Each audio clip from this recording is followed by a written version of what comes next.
Today, the Norse Benchwarmers recap an exciting Olympic Games before getting heated over in a controversial NASCAR Richmond finish. And to wrap it all up, taking a hard look at the stacked NFC North and discussing their championship potential. All that and more on the Norse Benchwarmers podcast. Welcome back to the Norse Benchwarmers podcast. I'm your host, Colton Smith, here joined by producer Josh Northcutt and co-host Ben Miller, and along with director Garrett Jordan. Look at him with the Cincy hat. Beautiful Cincy hat. I love that hat. I'll have to bring it to the show hopefully next week. So, guys, how's our weekend, Josh? How was your work trip that you sound like you had a lot of fun on? Completely pointless and could have been done over a PowerPoint. Mm-hmm. Those are the best ones. Yeah. My weekend was good. Went swimming. Got to spend some time with the fam. So swimming out like in a pool or yeah, lake? In the pool. Okay, yeah. all right. Yeah. What about you, man? I did a little swimming. I did some just outside stuff. Did some yawling, and that's about it. You didn't share the most important information, though. Oh, I was going to save that for later. Oh, okay. I'll save that for later. Okay. But anyways, we do have something we want to announce here as we have finally gotten a date down. We are going to be having our first live show of the Norse Benchwarmers podcast. It'll be September 3rd at 7 p.m. It'll be our fantasy football draft. We'll have Phil in here. We'll have Alex in here, and we're going to have a fun time. So be sure to mark your calendars. September 3rd, 7 p.m. We'll be streaming live here on YouTube. It's going to be a lot of fun. I'm excited. Yeah, no, I'm actually looking forward to it. I know Bill's been pushing for us to go live, so to give it a go and give it a try and not have that 45-minute conversation before we start the show. Yeah. It'll be interesting to see how it goes. Yeah, it'll be interesting. Yeah, I'm definitely looking forward to it for sure. I mean, just being able to go live is going to be a little bit different than what we're doing normally, but yeah, it'll be fun for sure. It'll be a laid-back episode, I think. We're not necessarily, like, obviously we're prepared for our fantasy football, but at the end of the day, we'll kind of just be talking shop, making drafts and stuff like that. So I'm excited, but let's go ahead and get into our starting lineup, starting with the Olympics, as that has been the main focus these last couple weeks. Yep. It was sad to see it go. I was having a good time there, especially in the last week, but USA ended up tying China for the most gold, but smoking them for the most overall medals. Yep. And then you have Japan is the next closest with 20. Where did they get most of their gold medals? Do you know? I have no clue. Guess just kind of got it. Either. Just kind of got it from everywhere, I suppose. Yeah. I know they're good in the marksman stuff. Aren't they good in table tennis too? Yeah. Oh yeah. Yeah. I bet they got some in there. So. Yeah, they ended up with 20 and 45 total medals. Yeah, but the one I was really excited about was that fourth place finish of Australia beating France. Yeah. Oh, France, how you let your people down. No kidding. Yeah. I mean, they had two kind of golden opportunities there at the end, women's basketball, men's basketball. Oh, man. Those are two really good games. Definitely. Really good games. I'm going to say, I'll admit, I didn't get a chance to watch the women's game, unfortunately. Between work and everything else, I kind of just... It was at a weird time on Sunday. Yeah, it was. But I did watch the men's, and all I got to say is... Chef Curry, Steph Curry with the shot boy. Unfreaking believable. Oh, yeah. Man scores 24 points in the game, but 12 of them in the last, 2 minutes and 4 seconds? Hot hand like no other, and there's not another man in the history of the sport that hits that last three. Yeah, I mean, that's absolutely crazy. I mean, I want to go back to the women's real quick. I mean, France, they gave them a really good run. I mean, it was some of the best run we've seen against Team USA in the Olympics in a while. Yeah, definitely. I mean, I wasn't able to watch this game, unfortunately. I went back and watched highlights, but like I mentioned before, such a great game. France took them down to the wire, and everyone's going to be talking about that last shot that France took they banked in a 2 instead of a 3, and it looked that's like a 3. Be tough. And it looked like a 3. Yeah. But got a question for you. Can you guys tell me the last time the women's team lost in the Olympics? Is this a trivia question? Just throw it out there. I'm going to guess somewhere around the 80s? No, not quite 80s. The 90s. It would have been like 92? 92 semifinal. Oh. I get a point for that, right? No. Nope. Why not? No. Oh, Come on. Yeah. Let's go. That was a pop trivia question. That's not fair to anybody on the show. Yeah. Yeah, even though technically all our trivia questions are pop, but yeah, beautiful. But another U.S. team, though, that was making headlines was the women's soccer team that won 1-0 over Brazil. Mallory Swanson put a nice little shot on net and got the win. Yep.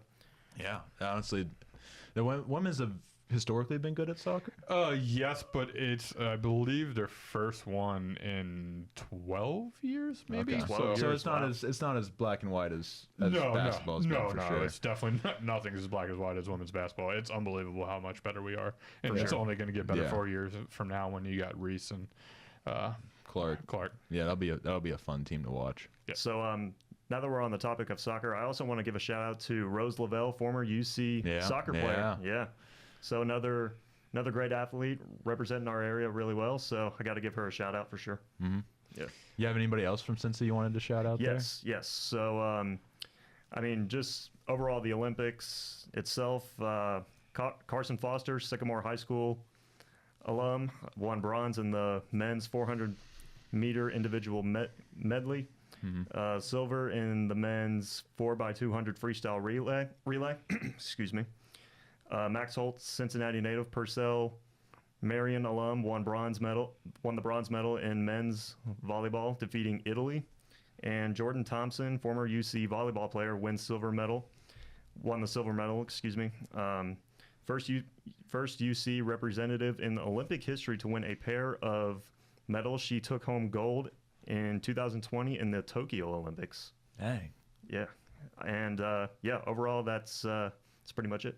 Yeah, the Mason Parris unfortunately lost in his first game there. Yeah. Or his first match, not game, it's wrestling. But Yeah, but shout out to him though. yeah, shout out. representing I mean, our- just making it to the Olympics is incredible. for sure. And I got to give a shout out to Indiana, as we had I believe it was 12th or 11th. If we had all our medals combined, we would have been 12th or 11th on the board. I'm sure if you put California, Texas, they'd also be up there. But you know what? Shout out to the corn. But I want to bring up one more question or thing. yeah? Did you guys happen to see Kennedy Blades suplex that poor woman? The German suplex? No. No, I did I've not. never seen a pure German suplex in wrestling. And she hit one like she was Brock Lesnar. If Yeah? you can look it up. Okay. Literally knocked her opponent out unconscious. Like Really? she stretchered out everything. Very scary scene. But it was a pure beauty of a German suplex. Mm-hmm. So Yeah. Wow. highly recommend looking that up. I've heard of that. I don't really know. I'm not picturing what happens there, but I've heard the German suplex. Yeah, I'll definitely check. I'll that out have for to sure. check that out. But I guess while we're still on the topic, I do want to bring up that breakdancing because I have been listed as a candidate for 2028's breakdancing team, and I can safely say that it is the one sport that I would not finish last in so long as that Australian woman is there. Can you leave that poor lady alone? Yeah, I feel bad for her, but like, I don't even know. I don't even know what to say. You're not wrong, but That was an interesting sport. obviously now with the Olympics over, all attention turns to the football. So Ben, you got some information on some of the rookie quarterbacks that went down, specifically number 1 and number 2. Yeah, so Caleb Williams went 4 for 7 for 95 yards. He was able to use his feet to get out of pressure and making accurate throws, and he even made a big play to DJ Moore on 3rd and long. So, overall, I'm just excited to see what Caleb Williams can do this year because we just got a preview of what we're going to see this upcoming season, and they even get the Bengals on Saturday, so we're going to see a little bit more of that. And we got the Commanders versus the Jets. Jaden Daniels, he was 2 out of 3 for 45 yards, threw 42 yards to Brown. So I think that's just a little preview of what we're going to see with his arm strength that we're going to see. And he read the defense really well, and he even scored a 3-yard rushing touchdown using his legs, which was one of his biggest strengths at LSU. Yeah. So I feel like we're going to see that a lot for sure. So overall, I'm excited to see what these two guys have in store for this upcoming season. Yeah, the one quarterback I wanted to mention and just keep an eye wonder on, who. J.J. McCarthy. What about him? Here we go. I'm just saying. Actually, there was bad news yesterday. He's did something to his knee. Oh, so no. he might miss Oh, some. did he actually have to? So you do know a what? little You know more what? than Leave hand the off man to the alone. running back? But anyway, I don't. He threw a 45-yard touchdown pass, which made Justin Jefferson lose his mind because Kirk Cousins hasn't thrown him the football that far, and I don't know how long. So you shut your mouth. Anyway, Guys, we are talking about the Vikings today. This is just a snippet of what is to come. but anyway, no. The real quarterback I wanted to talk about was potential QB1 in New England, Joe Milton. all right. I'm just He's saying. falling for the trap. When you watch him He's falling camp for and it. you hear from camp, they said you can't tell the difference of who really went number 1 and who went in the 6th round. Joe Milton is a dog. Anybody else know where he went to school before he went to Tennessee? I was about to say, I It know was it. Michigan. Oh my gosh. Yeah. I have seen so many TikToks and tweets just saying, do not let this man fool you. Josh has taken the pill. Oh man, I took that pill when he was at Michigan. I thought he was the guy when they took JJ over him. I would be the first man I was a little upset because I fell in love with Joe Milton's arm strength. Yeah. There is not a better deep thrower in the NFL. Yes, I said in the NFL than Joe Milton. He has the No, I strongest agree. arm in the NFL. So if he can get his head on straight, there is talent there, and that's why I was disappointed when he went to New England. But we'll see what happens there. So yeah, I'm drinking the Kool-Aid. Joe Milton, JJ McCarthy, tie All for right. Rookie of the Year, AFC. Oh, all Just right. kidding. Just kidding. Just kidding. Just kidding. Clipped it. It's on It's YouTube on there. Shorts. It's on there. YouTube But Shorts now. I am gonna go ahead and move on topic on Yeah. as we're running out of time and talk about the roller coaster Cincinnati Reds. 3-1 versus Miami, 1-2 versus the Brewers. Won last night versus the Cardinals. 3 games under 500, 4th in the Central, 9.5 back. They're done there. 4.5 out of the wild card, but still trail the Mets, the Cardinals, the Giants, and the Cubs before even getting close to that. But gentlemen, there's 2 teams. Quickly, just want to say, don't sleep on right now in the NL. They're both 8-2 in their last 10 games, and they're 3.5 games back of the Dodgers. Yes, the Dodgers are losing ground in the NL West. Oh, man. Never thought I'd Watch see the the day. Diamondbacks and the Padres, and specifically, I love the Padres' chances to win the NL.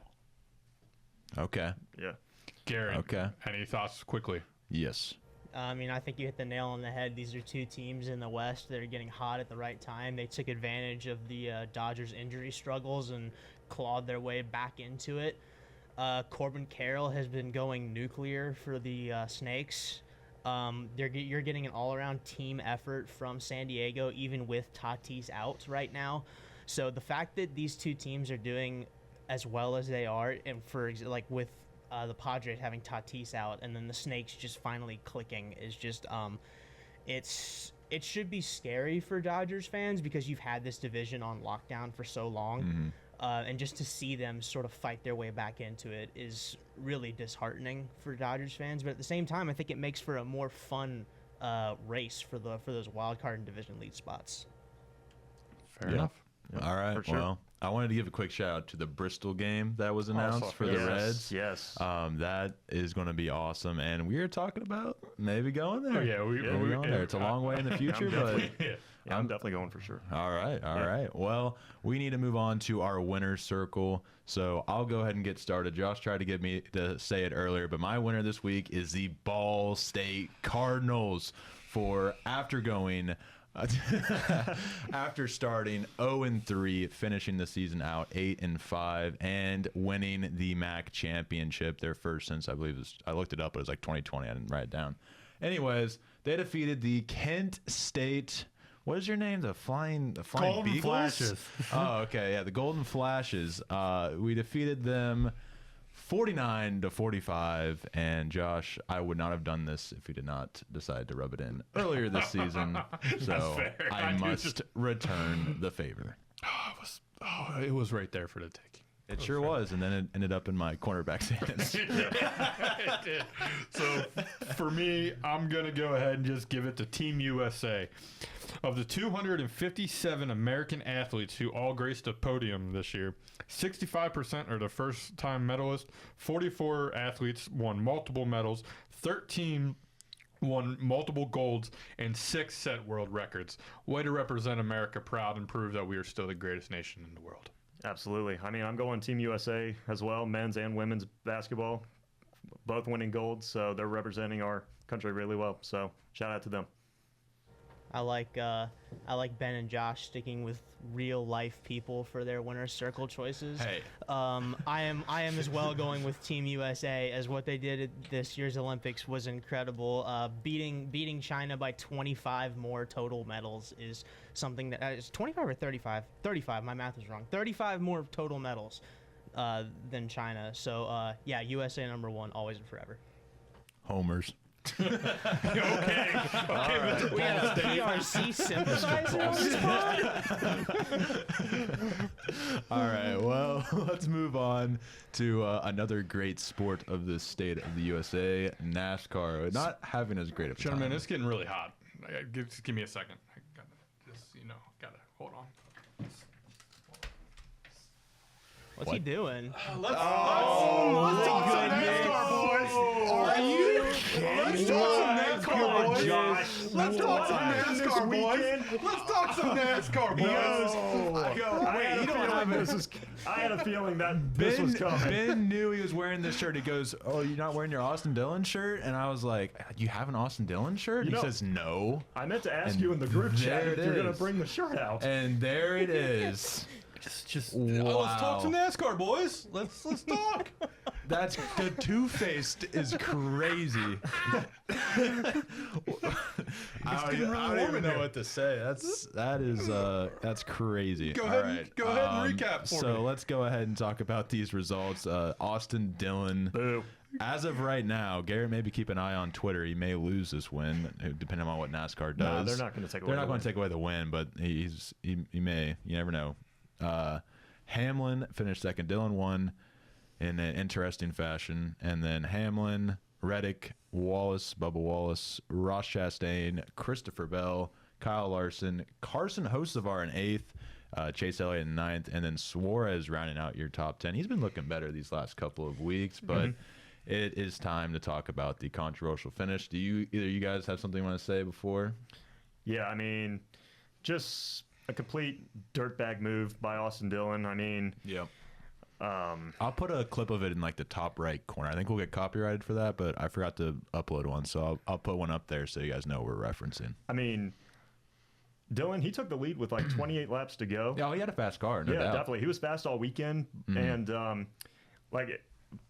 prior to that caution coming out, it looked like he was going to run away and win this thing, and I was just thinking, man, what a huge win this would be. I mean, after everything he's dealt with this year, and not only him, but Kyle Busch and RCR as a whole.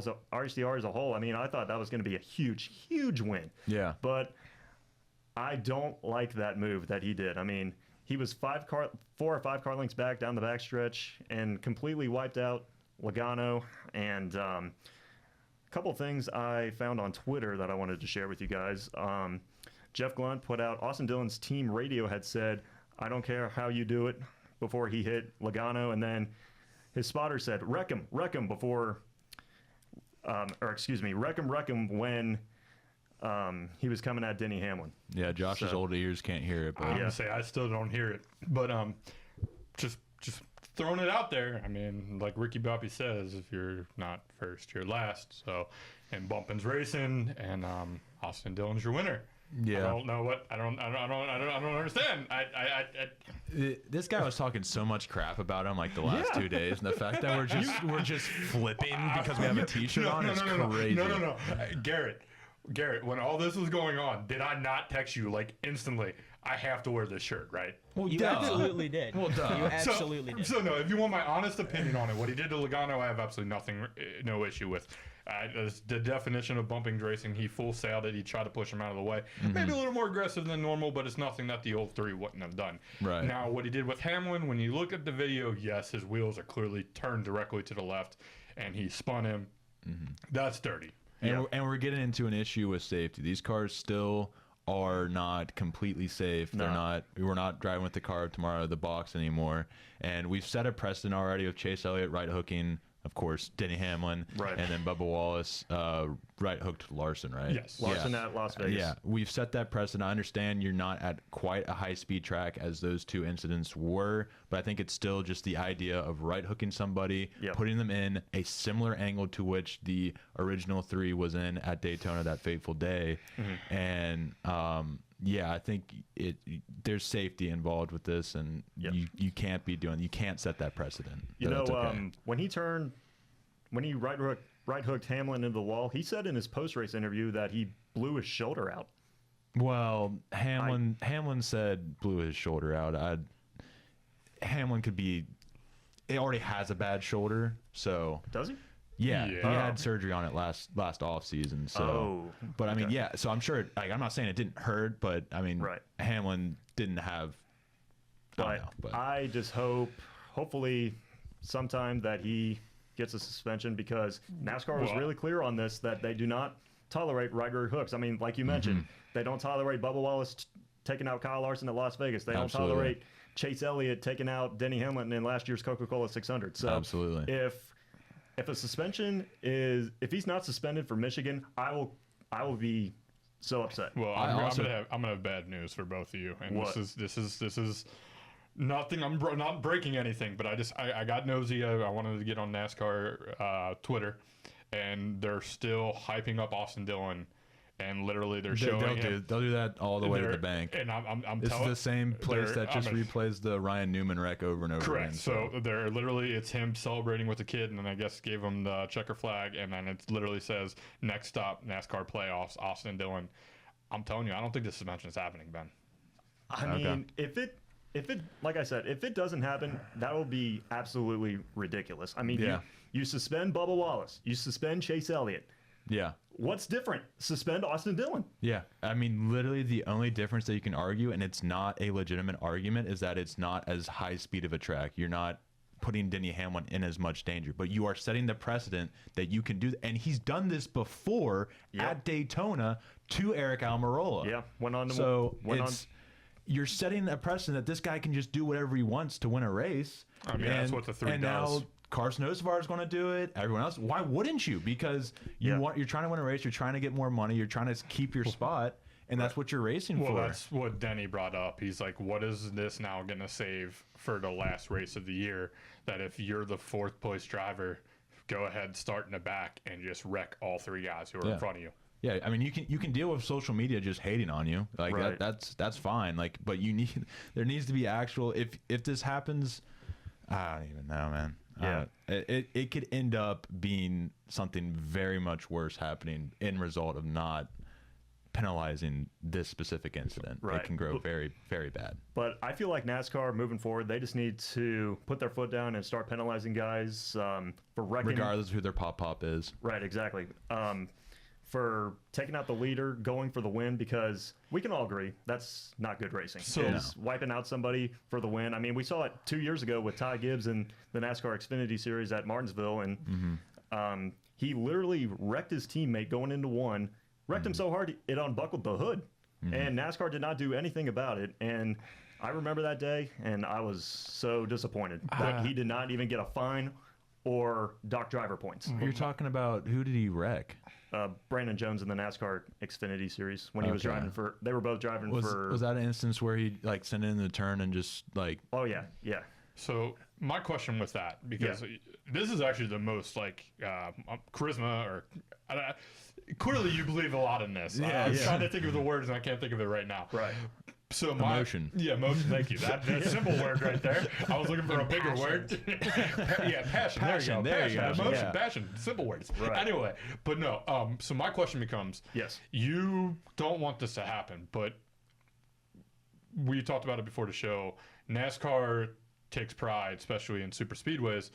Bumping is racing. You will bump that person on the last 3 laps. what Some of- happened was not bumping. Correct. Logano yes. was kind of bumping. Logano was bumping. I can Yeah. agree with that. So my question is, if you want to penalize all that, do you then just get rid of the super speedways completely? Because who can truly be the judge of I wrecked this guy on purpose to win the race, or I was just doing a racing move. You just simply watch the race and see that he completely turned into Denny Hamlin. But then I also saw an angle, and again, camera angles, and but this is a decently defense. It does show Hamlin went up the block. I mean, He started at the bottom and went up the track, and then Dillon turned him. That's just how you race Richmond. You got to go up the track a little bit. I get it. So, but that's would be my defense if I'm Austin Dillon. I was coming down the track because I'm running the same line that I tried to run the lap before. I'll send you the link so you can also post that. I would like to see that before I really say anything. Correct. On it, Yeah, but- that's so. I mean, I'm glad that you brought that up because the first time I saw it, I thought Hamlin went up the track to. Like I thought he was clear or something. Yeah. He thought he was clear or something. Yeah, like he that, also probably thought he was clear. Yeah. Yeah, but in a way, everyone was saying that Dillon came down. Oh no, Dillon came down and clearly no. There's an angle pretty you blatantly clear. see his tires are to the left. Yeah, right? there's no doubt that Dillon made sure that Hamlin did not win that race. Correct. So it's just one of those things.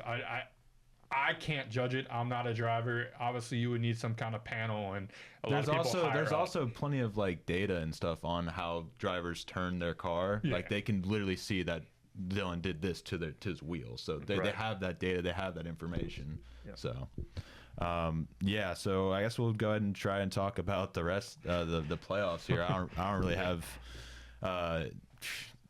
that just ruins my taste on this. But if we look at the cut line here, Austin Dillon is currently in on points in 13th, but then you have Martin Truex Jr. only 78 points above the cut line. Still pretty safe with 3 races to go. So long as he has a pulse next race, get some stage points, I would say he was fine. I mean, literally, as long as it's not a first-time winner, he's in.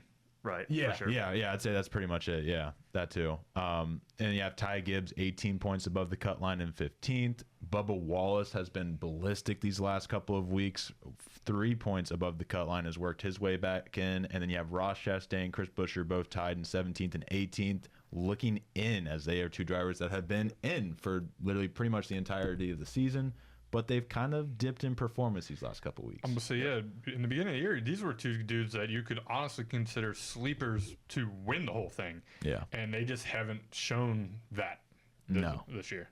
Yeah, I mean, it's definitely shocking to see them in the slump. I mean, I feel like we're used to seeing them winning, but it's just crazy though. But I feel like they got to make some noise in these next 3 weeks. I don't know. Ross Chastain has been pretty down ever since that Hendrick incident, where Hendrick was complaining about him when he wrecked Larson, I believe, at Darlington. Yeah, I was just thinking about that. Yeah, like ever since then, he really has he even won a race? I don't. Or no, oh, he won the Phoenix race. Yeah, he won Nashville and Phoenix last year. I think the Nashville one was before that incident. Oh, was unless it? I'm mistaken. Oh, I thought don't it was. know. You probably remember better than me. So yeah, Right. it was. But I mean, yeah, he has those 2 wins, but it's been very, very slow for him. I think pretty much since then. I mean, he had a little consistent start to the year, but. And then Buescher, he had some good runs these last couple of months, but then has kind of combated that with equally as bad finishes these last couple of months, and that's got him out of the top. He is the 5th 15. best driver, though, over the last 6 races. Okay. If you can believe that. However, It's just in spite of some DNS. yeah, Bubba is the 4th best. Yeah, So I'm gonna say man, Bubba's been turning it on a the lot. last 6 races, Bubba has 2 top 5s, 4 top 10s, and 5 top 20s. He just seems to be figuring it out, and we're We going got to Daytona we're coming going up. to it. We're going to arguably his second favorite track. Yeah. Next week. So Yeah. I mean, No, we got Michigan next. no, so not this week. Next week. Oh, okay. Yeah, it's Fair Tuesday, so it's this week. Yeah. yeah. So, just looking at this Michigan race this upcoming weekend, Chris Buescher, obviously, he's looking in. That's a good track for him too. Oh, definitely. He even won there last year. Yep, and Richmond too. For sure. So yeah, I look for him to try to be a factor this upcoming weekend. But overall, I feel like there's going to be a lot of gambles and a lot of strategies with all these drivers that are looking in. So I feel like overall that's what we're going to see in Richmond, and I feel like these guys are going to do whatever it takes to try to punch their ticket to the playoffs. Mm-hmm. Yeah, Michigan could really be. I think Ford will probably have a pretty good day. They tend to be good at that track. So Buescher would be the one I would think to maybe punch his ticket in. I hope to punch his ticket in because he's a guy I really feel deserves to be in these playoffs. Definitely. I mean, I think he should have at least 2 wins this year. I mean, Yeah. he should have won Kansas. He should have won Darlington. Just right back there. Yeah. It's just one of those, were they both to Larson? I know one was to Larson. Was the other like Hamlin or something like that? Yeah, he lost to Kyle Larson and it was in just a photo like both finish. of them were like photo finishes. Yeah, or and something then like that. he was on his way to win Darlington, but Tyler Reddick went up the track and took him out. I And then remember he showed his frustration in his post-race Okay. interview and confronted 'cause, him. I mean, that ends up being the difference of him making the playoffs or not, because this beautiful win in your in system Yeah, that I was mean- talking about earlier, I'm not a big fan of. I mean, yeah, just think if he doesn't make the playoffs, though, he's going to look back at those 2 races and just be it just sucks to see that. But I mean, looking out a little bit there, we got a couple minutes left. Chase Briscoe, Kyle Busch, Todd Gilliland are all not within striking distance. We'll have to win to get in. I think Chase Briscoe is the closest. He's 102 points back, so I don't think we have to worry about them unless they obviously win a race. Josh, are you still on your take that Busch will win at Daytona?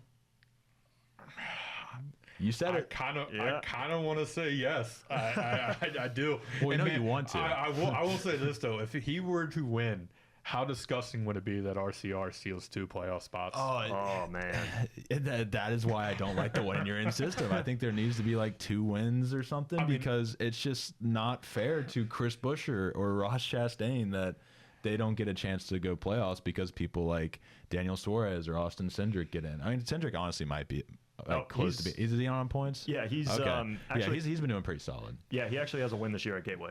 Yeah. But no, he just meant like points wise, where these guys actually fall. Oh, yeah, okay. like the fact that in a regular if there's just the actual top 16, they would be in. Oh, okay. But Yep, whatever. sorry about I that. digress. No, it's disconnect, but yeah. Now that's really all. Yeah. LaJoy down there at the bottom, he is awful. I mean, with him leaving the team, they're not going to give him a card. It's a lame duck season. But what? Carson Hocevar, you talked about it. Yeah. I think he's going to be live at Daytona. You want to talk about a guy who could maybe get up there and surprise and steal a playoff spot? Could be Carson Hocevar. It could be. Yeah. He sits in 23rd. It's insane kind of looking through this. I haven't looked in a couple weeks, so I'm just kind of taking it in. Josh Berry in 24th. Noah Gragson 25th. Gillen's the real surprise. Oh, yeah. Yeah. Being there in 21st, he's been one of the best drivers over the past couple of weeks. I don't know if that still stands to this week, but yeah, I mean, I feel like he can make a lot of noise at Daytona. I mean, we always see him running up front at Daytona, Talladega, Atlanta, leading some laps. So who knows? That front row is always good at those super speedways. So I was gonna say be a good car. They've had the pole twice this year, or a front row at least. Right? It was at least like McDowell was on the pole. I think like for 2 or 3 races. Right. Yeah. But yeah, it'll be interesting to see how all of these shape up. Who's like a wild card guy that each of you would pick to make it into the playoffs? I would say just looking at Daytona, I would look at Michael McDowell. I mean, just looking at front row as a whole, they can potentially make a lot of noise. But looking at McDowell specifically, coming into a super speedway, you obviously can't ignore him. I mean, he's always up front. He's a Daytona 500 winner. He nearly won Talladega earlier in the year, excuse me. So I feel like he can potentially pull off an upset. It would absolutely not surprise me one bit. Stuart Haas is not going silent. One of them will win Daytona. There's my bold take. I'm going to go out of the pocket here, and I'm going to say Eric Jones at Darlington. Because that's a good point, yes. No matter the equipment, he is always good at that track, and I don't know if it's been pretty bad this year, but hey, if there's any wild card, that's one that I would bet on. I mean, that'd be a great year or a huge win for Eric Jones and Legacy Motor Club, despite the year they've been having. Yeah, it's been rough. Yeah, it's definitely been rough. They've been in the back though. Nemechek's usually good there too. Oh yeah, for sure. And also, just being a JJ fan though, that'd be a huge win for him. His first win as a team owner. Why are you booing? All right, let's go ahead and get to the triple threat trivia, Garrett. I have no indication of what the subject is this week, so I'm sure it's baseball. I'm gonna guess Olympics. It's got to be Olympics, right? Well, gentlemen, it's not the Olympics. Given the events of the past weekend with the 3 car, it inspired me to go look at some historical footage. Oh boy. Yes. So my question for you guys, and this is one that could either be really easy and you could get immediately, or it'll test your knowledge. my question for you guys is, how many total victories did Dale Earnhardt earn in his career? 83. 76. Yeah. I knew it. Benjamin gets a point. It is 76 career Cup Series victories. What were you about to say, Josh? What? Who has 82? Somebody had 82. I think it's Jimmy, isn't it? No, he has 84. Or no, 83. That's who I thought. I thought it Johnson. Two numbers popped in my head were 82 and 76, and once you said 83, I was like, okay, it's not that, so it's got it, and then you just beat me to it. Yeah. Damn you. Yeah, if you want to get Ben some points, just keep on doing NASCAR because he's got it right there in that brain noggin of his. So, Yes, sir. yeah, that is the triple threat trivia. Let's go ahead and get into our series. We are on the second division we have ranked in the NFL. We have one more division after this, and Ben, that means you get to do the Bengals. I forgot to mention that before. I told him yesterday that whoever gets the trivia question right should get to do the Bengals. So you get to preview the Bengals next week. All right. Who day? Yeah, who day? But let's go ahead and get into this one. We have the NFC North. In case you don't know, that is the Chicago Bears, Minnesota Vikings, Green Bay Packers, and the Detroit Lions.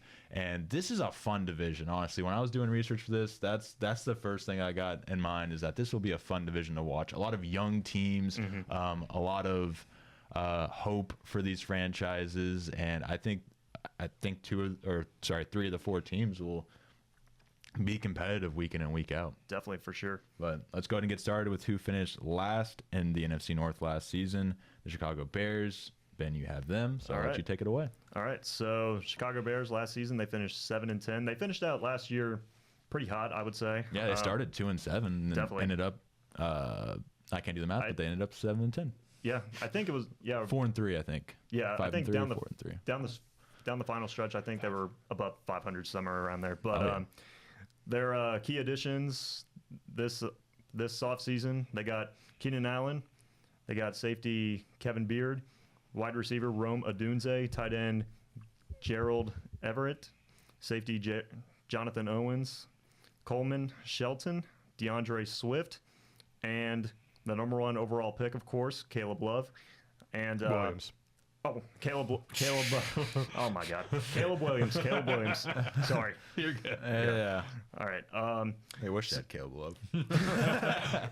But just looking at this offense here, I mean, they got their new offensive coordinator Shane Waldron. Waldron. Yeah. Waldron. I mean, just looking at this offense, though, like I mentioned, they got Caleb Williams, DeAndre Swift, Rome Odunze, Keenan Allen, arguably going to be the best offense in the NFC or NFC, excuse me, this season. So I'm just really excited to see what this team can actually do. And just looking at Caleb Williams, though, he's probably in the best situation ever by a rookie quarterback. And so will he be the player that we all think he will be? I mean, he's won the Heisman Trophy, of course. There's a lot of hype coming into this season. So overall, I'm just really excited to see what this offense can really do, because I feel like they can do a lot of great things this year and potentially make a postseason run. You know what's crazy? I actually didn't think about it until you mentioned it, but I started running number one quarterbacks over the last few years. Yeah. And you're 100% right. Yeah, it's the same thing I did. The weapons that they gave him, it's almost as if they realized, hey, if we're going to spend money on a quarterback and a high pick on a quarterback, we should probably get him some weapons. Yeah. Wouldn't that be? What an idea, you know? Is there actual knowledge going into Chicago? Poor the Fields. Bears? Poor Fields. But like you mentioned, I would argue this potentially has a top 5, definitely top 10, but top 5 wide receiving core when it comes to the trio. Right, yeah. Of Allen, Moore, and Odunze. All three, I would say 2 of the 3 are kind of similar. Odunze is a little bit different, more speed there. But Moore and Keenan Allen are going to catch everything. Definitely. They got to stay healthy, but they will catch everything, which is what you want. Gerald Everett has been one of those underrated tight ends that a lot of people don't know about, that they're probably going to learn a lot about.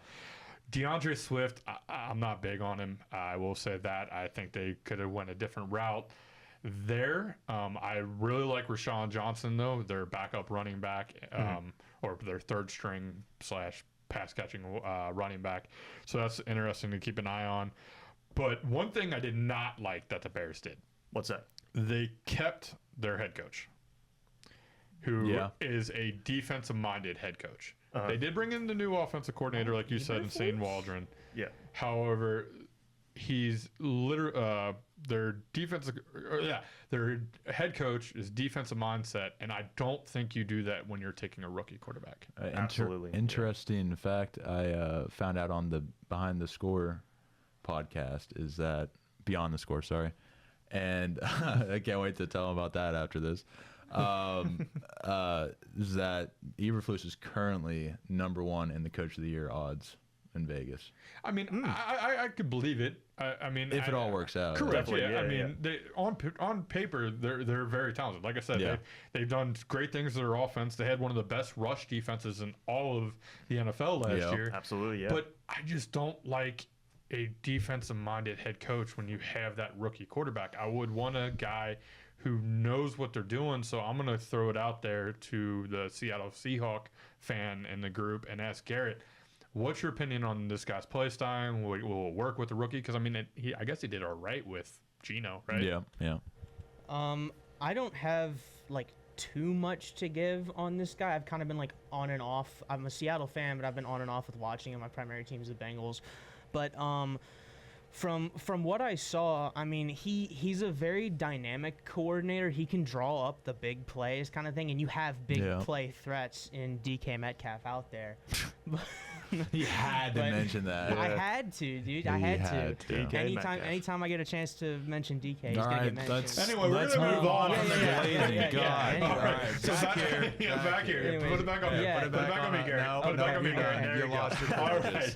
So we're going to move on to, the most important team in the NFC North.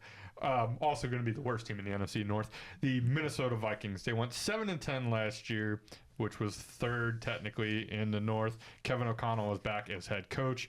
The key additions of Blake Cashman, Sam Darnold, I don't know if I'd say that, Grenard, Aaron Jones, Jerry Tillery, Dallas Turner, their draft pick, Andrew Van Ginkel, and some guy named J.J. McCarthy to replace longtime quarterback Kirk Cousins, losing Jordan Hicks, and losing the pass rushes of Marcus Davenport and Daniel Hunter. It will be very interesting to see how this team adjusts to that. It's like a whole new defense out there, so I'm interested to see. I don't think it's going to be good things. I don't think it's going to be great things. I personally think that's why they should sit JJ for a year, but I also know the way the NFL works. You play the guy you draft in the first round. So, yeah, I mean, if there is anywhere Sam Darnold or J.J. McCarthy could succeed in the NFL, this is probably the place. Yeah. Looking at the weapons they have, I mean, Justin Jefferson, Jordan Addison, T.J. Hawkinson. I know he's coming back from an injury, but Aaron Jones as well is a great receiving back. So realistically, these are probably the best skill players Sam Darnold's had in his career. I mean, obviously not counting the Niners when he was a backup, but yeah. I mean, I would say that's a really good point. I mean, I'm just looking at this offense, though. It'll be interesting to see how Sam Darnold and J.J. McCarthy will adapt to this offense because, like you said, it's going to be a good one with Justin Jefferson. Jordan Addison, he might be facing a suspension. I could be wrong for his... If they're not suspending the kid from Kansas City, they're not going to suspend Addison. Yeah. I mean, what Addison do? He got arrested in Los Angeles for a DUI, I believe. Oh, is what's his name from Kansas City not getting? As of right now, there is no talk of him being suspended at all. Oh, yeah. If that guy can get off, then nobody gets suspended. You gotta do some terrible stuff. We love immunity. But back to Sam Darnold, though, real quick. I mean, this might be the best team that he's ever faced or has been with in his career. So I feel like this is going to be a great opportunity to prove who he can be as a playmaker. I mean, he's got a lot of weapons around him. And I feel like if the Vikings are going to make a postseason run, it's going to depend on which quarterback is going to step up and see how well they will develop that chemistry. I mean, you arguably got the best wide receiver in the league, Justin Jefferson.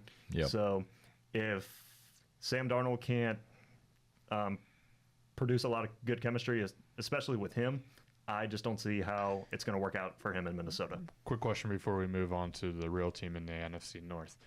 honestly, I'm a Michigan fan. I got bias aside, but JJ McCarthy, I still think should not be the starter. Who do you start week 1? It would just depend upon what preseason looks like, I guess, on those two, because the quarterback battle, that's really the only thing I weigh on it.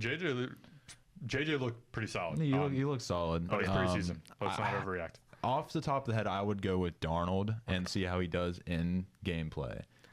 For myself, I would probably lean towards Darnold too, because he's obviously a lot more experienced than JJ McCarthy. I mean, like you guys said, McCarthy looked really good in the preseason. He showed a lot of potential that I feel like we're going to see a whole lot this upcoming season. But as of right now, I would probably lean towards Sam Darnold. Yeah. Well, Darren Hall. we will. You say Darnold? Darren Hall. Okay, then. All right. So moving on to the Green Bay. Yeah. Well, he can. That's the issue. We'd have a button here. Anyways, so moving on to the Green Bay Packers, who finished 9-8 last season. They started 3-6, ended up 6-2 for that 9-8 finish, and they're definitely up there with the Houston Texans in terms of hype going into the season. A young team that really impressed last year, but I'll be honest, I think they are most likely to live up to that hype than the Texans, or at least they have a more likely chance than the Texans. Texans definitely can, but.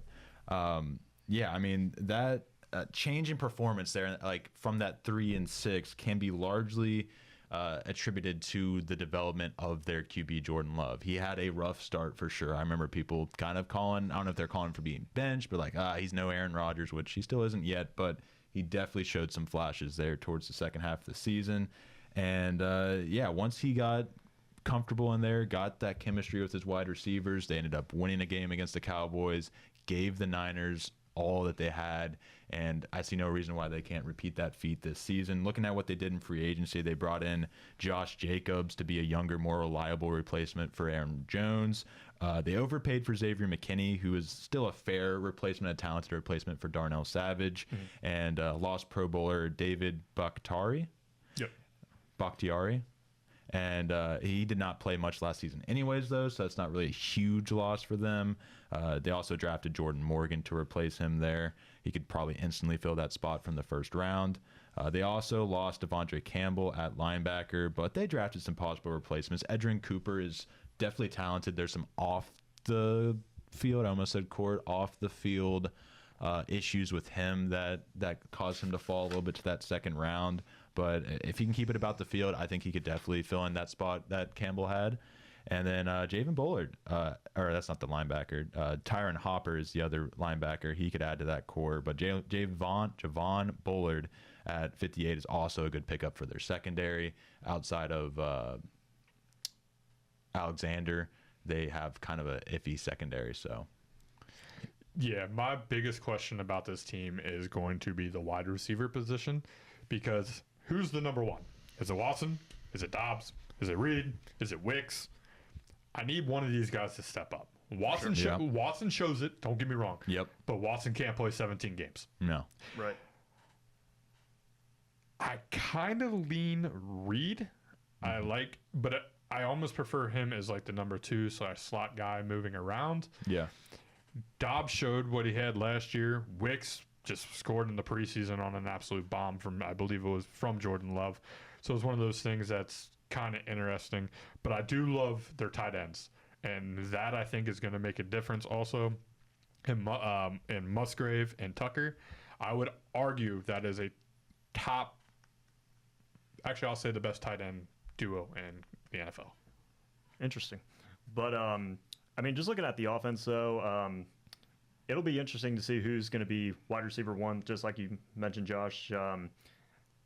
It'll be interesting to see how well these guys can step up. I mean, overall, I feel like this offense is going to be really good, especially with Josh Jacobs at running back position and Jordan Love. I feel like he's going to pick up where he left off last season. But just looking at the secondary, though, they got Javon Bullard and Ingrid Cooper. I don't know if I'm pronouncing that right. I feel like it'll be interesting to see if they can fix that secondary because they definitely needed improvement outside Jair Alexander. Yeah, okay. I was wondering if you want to mention him. I was I like, was say that Jair is a shutdown on one Yeah, side, so that's where I like the McKinney signing. I know you're kind of overpay, but think sometimes you have to overpay. No. Yeah, that's exactly what I meant by that. It's like Yeah. he definitely will fill that role and be a great pickup. It's just they somewhat overpaid for him on the contract. Yeah, but it's also now with Jair and him on the same side, you're just locking down that side of the Absolutely. field, locking down that side of the field, which should help a lot because coming into this, you were talking about it. Before I looked at their schedule and everything else, the Packers were my team in the NFC. Yeah. I'm buying the hype of Jordan Love. I like him as I don't know if sleeper is the proper term for him when it comes to MVP, but Packers seem to like him. they liked him a lot. They have a positive feeling towards him. yeah, about 200 million plus positive. But it'll be interesting to kind of see how that all turns out. But let's talk about the best team from last year and arguably the favorite to win the entire NFC. Definitely. Detroit Lions. 12-5, lost in the NFC Championship to San Francisco, bringing back the most energetic head coach in maybe all of sports, Dan Campbell. Question becomes, though, did they fix the defense? Draft picks of Terrion Arnold and Ennis Rackstraw, traded for Carlton Davis, and signed Amik Robertson. Signed Davenport and Reeder to help the D-line to go with All-Pro GOAT Aiden Hutchinson. Go Blue. But the question becomes, is that enough? Because the defense does have to be better. Definitely, for sure. Absolutely. I think they maybe didn't completely fix that secondary. However, they maybe put a little Band-Aid on it, I would say, by adding DJ Reader, adding more help from that pass rush. That can sometimes help your secondary not have to work as hard. I like the who they draft. Did you say Terrion Arnold, Yeah, the cornerback out of Alabama, who's arguably the best cornerback in the draft. yeah. So I think that'll definitely help the secondary there. I like Ennis Rakestraw as well. They got two Bama corners there now. They got Yeah. Terrion Arnold and Brian Branch. Yeah. It's basically all. Is Branch playing safety though, right? I believe so. Oh, I is have he? to double check Yeah. that. A lot of roll tide in Detroit. Yeah, Ugh. still two Bama Yeah, players well. in the secondary up there. Yeah. However, I do think there was a scare, and Garrett, I don't know if you can look up to see if there's any more information on it. Yesterday, Gibbs got carted off. Yes. Oh, I did not yes, hear he that. did get with carted that off. You're with- talking Jameer Gibbs? Yes, got Yes. carted off. Oh, I'll man. check on it. Thank you. Not Ty Gibbs. Gibbs, yeah, losing Gibbs would be huge because he's a top 5 running back in the NFL when healthy because what Yeah. he can do Without on a the doubt. ground and through the air. Love Sam Laporta. Bengals should have drafted him. That's a different Don't story. get me started on that. Yeah, sorry. There you go with this train. Yeah, well, I thought we were going to make an entire episode without Never, saying the never. Bengals should have drafted him. But, I even had one in my notes, but I was like, you know what? I think we'll just pass on that. But the big question for their offense, one is Gibbs healthy, and then 2, who is going to be their number 2 wide receiver? They're going to put a lot of pressure on Jamison Williams. Jamison Williams to step up and be Yep. that number 2. Don't sleep on Donovan Peoples-Jones. Yep. Sorry, go Blue. To also possibly step in and make forgot he was Never blue. misses an opportunity. ever. It's just the same, like, it's like a cutscene that just repeats every time a Michigan player comes Khalif up. Raymond was a guy they brought on, but I don't see it. It's gonna be on Jamison Williams to step up and be that number 2 to go with ASB. Last year he came in halfway. Like that was his first year, right? Correct, yeah, because he was injured or suspended. I always He was forget. injured. you always forget. But When you're out that long, you never know. No, if he can show the potential that he maybe had, or he showed at Alabama, he can most definitely be wide receiver too, and take a little pressure off Amon-Ra, who is insane. I don't know if he said it on the podcast yet, but how he played through an oblique injury. Oh, that's insane. But Matt Ben, McClain could never. yeah. What were you want to say, Ben? So I just want to go back to the secondary real quick. I mean, this is obviously the biggest fix that they needed to do this offseason. I mean, they had problems in the postseason to both the Buccaneers and the Rams, Yep. and somehow they still made it to the NFC Championship. So I'm excited to see what these cornerbacks can do, especially Arnold from Alabama that they drafted. I feel like he can show a lot of potential, and it'll be interesting to see how, just like you, Josh, how Jamison Williams will step up to be that wide receiver too over or behind actually Amon-Ra St. Brown. I feel like we've definitely seen flashes from him, so I feel like if he can be the player that he was at Alabama, I feel like they're going to be just fine. And overall, this team is going to be just fine. I have no concerns whatsoever. They're definitely going to make a Super Bowl run this year. Yeah. Really quick update on Jahmyr Gibbs. They're calling it a hamstring injury, and there's no timetable yet.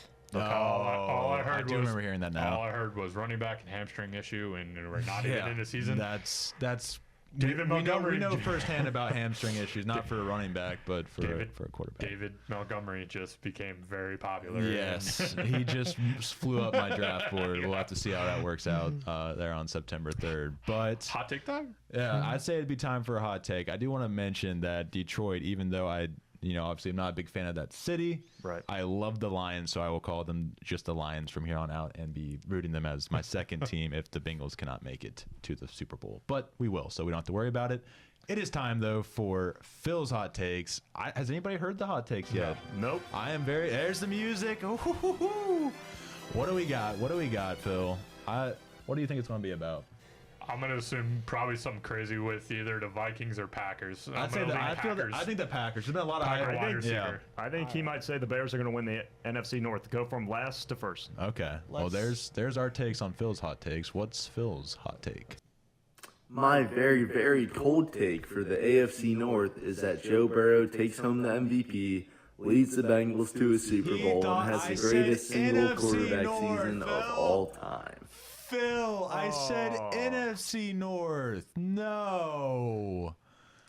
Classic Phil. Classic Phil. Wow. Well, welcome to Classic. We finally got a Classic Phil on the podcast. But before we go that being into said, that is a very cool take. before we go into talking about predictions, because that's how we end it, I just thought I'd share the information that was passed on to me. Vikings quarterback J.J. McCarthy has a torn meniscus in his right knee. I hate everything. Oh, man. If it was any other quarterback but your quarterback, I would not laugh. Still won the national championship. However, Kiss my ass. Yep, that Man, you did. He that was you going to did. show With all so the much. signs in the Oh, world. but I'll tell you right now. I will listen to the show last week. I'm having a conversation with you on that, by the way. But we'll hold that for another show. Okay, all but right. I'll go ahead Gary, and you lead. might not want to stop recording. I'm going to go ahead and lead the way on the wonderful NFC North and go with the 4-13 Minnesota Vikings, which may even got worse. So I was being generous. 5-12 Chicago Bears. Okay. 11-6 Green Bay Packers. That schedule is a lot tougher than I realized. And then first place Detroit Lions 13-4. And I do want to say I have two bets on the season. The Detroit Lions are one of my picks to win a Super Bowl. Okay. Yep. All right, for myself, I'm going Minnesota Vikings. They will finish 8-9. Packers 11-6. Bears 11-6, and Lions 12-5. NFC South North champs. I'm sorry, I spaced out. Who did you say was at the top? Lions. Okay. All right. Yeah. All right. So, for me, I have the Minnesota Vikings at 4-13. I have the Chicago Bears at 7-10. I have the Green Bay Packers at 12-5, and my champions, Detroit Lions, 13-4. Where do you guys put them in the NFC standings? Lions first. Lions, so they're the team to beat. I think they are the team. Well, no, Eagles are the team to beat. Eagles are the team to beat. But I think I gave them 12-5, if I remember right. I got you. I just If I gave the Eagles, if on paper, you would the Lions be your pick as of right now? no, Eagles. Okay. I mean, I would say if I had to pick my top three in the NFC, I would say the Lions, Eagles, and the 49ers. Who would you put at one though? One? Oh, man. Yeah, we gotta put you on the spot. Come on. Yep, come on. I would go with Lions. Last Okay, time. That's all fair. right. All right. Well, I think it's about that time. Yeah, I've been waiting for the alarm. Yeah, It is no most alarm, certainly. no alarm this Where's week, the but two? I'll go ahead and hit it anyway. So we got the 2-minute warning, gentlemen. So starting off, we've been talking about the NFC. Let's continue with it. NFC North breakout player for me, it's Jamison Williams. Did I steal yours? Yes, you did. Yeah. All right, Ben, you got it. Caleb Williams. That's fair. Give All me right. give me Odunze. Okay. There you go. What does your 2028 Olympic lineup look like? I have, and I wrote it down, Halliburton for obvious reasons, Anthony Edwards, Devin Booker, who has a chance to be kind of the Carmelo Anthony of the league, where he has more success, or of the Olympics, where he has more success there. Bam and Chet Holmgren. For myself, I'm going Anthony Edwards, Jason Tatum, Tyrese Maxey, Bam Adebayo, and if I had to add a fifth, probably Devin Booker. Who's That's a playing lot point of- guard on that team? Oh, Maxey, he's a point guard, right? I That's a lot of Kentucky players. I'm just throwing that out Oh there. yeah. So you just went like, who's the alumni from Kentucky? Okay, But that's what I write down. for me, Homer. for me, by the way, the upset Halliburton and steal spot, Cade Cunningham, I don't hate that. Anthony Edwards, Paulo Banchero, Vaughn, Oh, why didn't I say him? Jason Tatum, and Chet Holmgren would be my starting five prediction. Is NASCAR valuing entertainment over integrity, Ben? Without a doubt, yeah. We'll find out today, but yes, Yes, and I'm okay with it. Austin Dillon, winner. I am not okay with it. And last but not least, gentlemen, we are down to 3. So Michigan winner. I'm going Denny Hamlin. I like that pick. I'm going with his teammate, Martin Truex Jr. Chris Buescher, give me a book it. I have a good feeling about him locking himself in. He's a talented driver, and you put him in a box, that's what you'll get. But All right. that's all we got for today. So thank you all for listening. Be sure to leave a like, hit the subscribe button so we can get to 100 subs and be a part of our giveaway at 100 subs. Be sure to also follow us on X and NorseBW Pod. And yeah, thank you, Bill. Thank you, NKU Media Services. Thank you all for listening. Be sure to stay tuned and watch on September 3rd as we have our fantasy football draft. Very excited for that. We'll keep you posted on that as we get more information. And thank you all for coming on. Thanks, Garrett. And we'll see you all in the next one. Peace.